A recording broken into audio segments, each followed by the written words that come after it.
What's up, everybody? Nate here from Out of the Basement, bringing you a brand new action figure review. Today, from Star Wars The Black Series, we are taking a look at AAYLA SECURA. Finally, we are getting another prequel Jedi in the line. It's been a long time since we last got one, but she is a mainline figure that is part of the brand new wave of figures. It's currently hitting kind of randomly. Justin and I got ours from a nice little mom and pop shop in Illinois, but I have seen people get them from like Entertainment Earth, and even some people have found them in stores. So these are hitting shelves now. And easily, besides Darth Maul, I think this was the most anticipated figure in this wave for me. We've had Commander Bly for so long, so AAYLA's always been high up on our want list. We love having the corresponding Jedi with their clone, and Bly was lonely for a long time, but not anymore. So yeah, you can see this is in the Galaxy packaging. It's actually in an Attack of the Clones box, which is kind of interesting and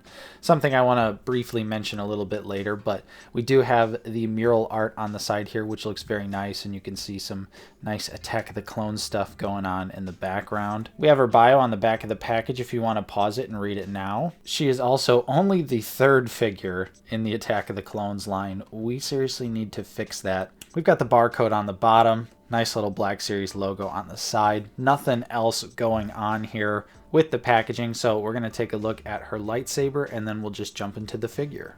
Alright, and here it is up close and personal, and thankfully it is accurate to the film. And I don't believe we've actually seen this sculpt before. You can see we do get a little peg for the lightsaber storage. It is a nice thick blue blade that with a little bit of effort is removable. Maybe. Well, anyways, it is actually removable, but mine wants to be real stiff right now, so I'm not going to force it. Definitely don't want to break it, and we all know how sensitive those little pegs are there. So yeah, I'd say this is awesome, and thankfully we got the correct lightsaber hilt. And here is AAYLA out of the packaging and looking pretty damn fantastic. She's not completely a brand new figure. The legs are actually from Holdo / Aura Singh. Thankfully, though, the hips have been updated, so I'm completely fine with the reused legs. However, torso on up is all brand new. You can see she doesn't really have a whole lot of paint on her, but her costume is pretty basic in the actual films, and I do think that they really nailed it, especially with a lot of the texture detailing that we have on the figure. Yeah, you can see her Leku are also nicely detailed here, and yeah, she just looks great. So let's jump into the details. Alright, and starting out with the head here, this is really the only thing that I kind of want to discuss a little bit in depth about the figure, because I don't really think that the sculpt here or the photoreal face looks like the actual actress that played AAYLA. However, this almost does have like a Clone Wars animated look, but they put it in an Attack of the Clones box.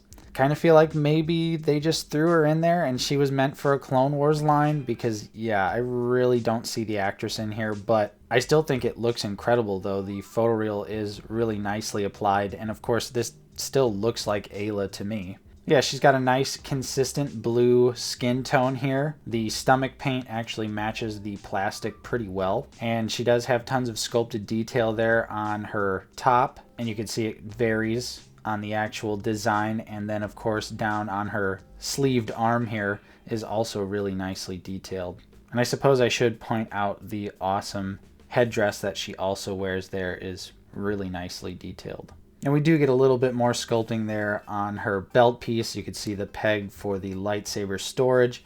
She also has these little plastic strands here that hang down just to look kind of cool.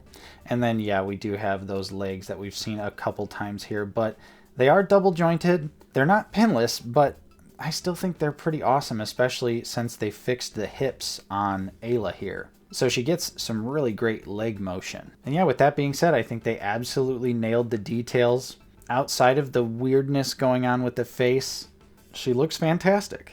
And now we'll get into the articulation here. You can see her head, she really doesn't look up too far. It is pretty limited.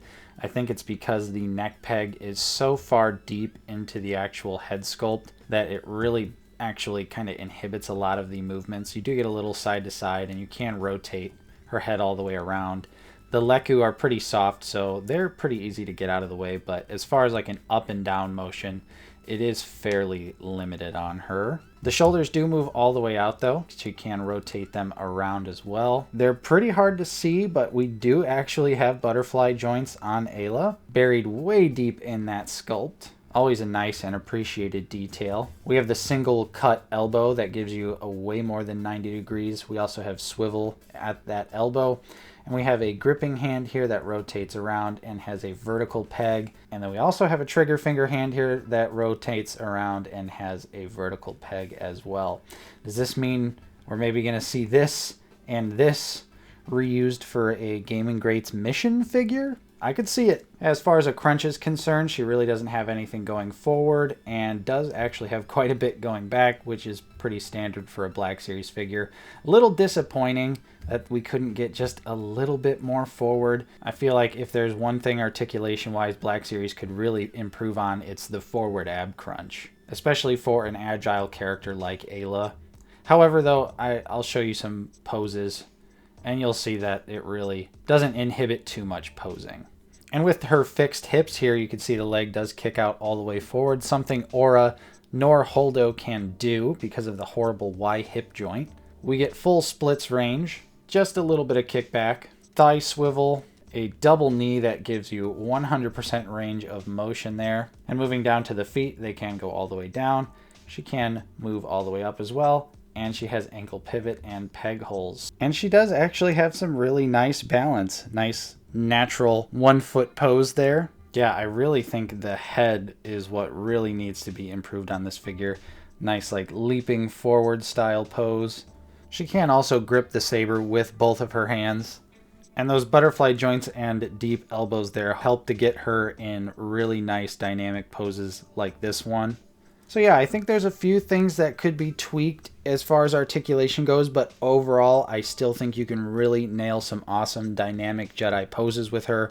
So yeah, details are pretty awesome. Articulation is great.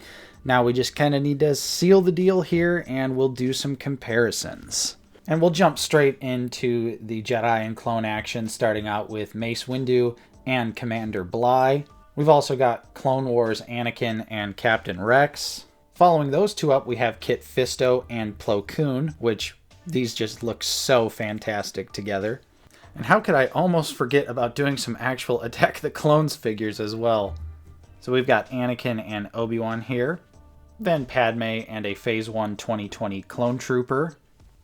And to finish off the Black Series, Season 7 Clone Wars Ahsoka and Asajj Ventress.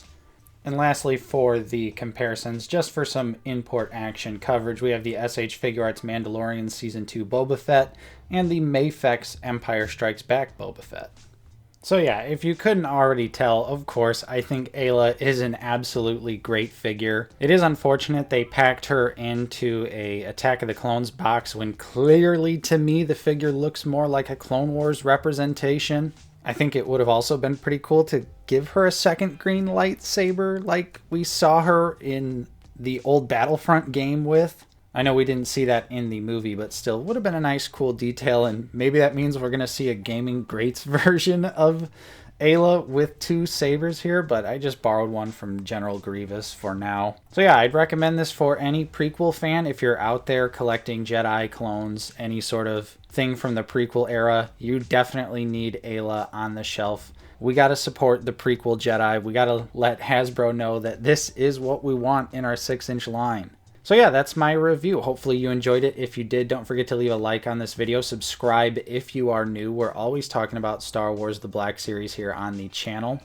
If you'd like to support us in a more direct manner, for 99 cents a month, we do offer a channel membership where you get access to custom emojis and a custom Clone Trooper name badge as well. There's links for everything down in the description of this video. Special thank you to our current channel members. Your continued support is truly appreciated. And thank you to everyone else out there for simply liking, watching, and subscribing. Share this video with your friends. I'm Nate from Out of the Basement. Thank you so much for watching, and I will see you next time.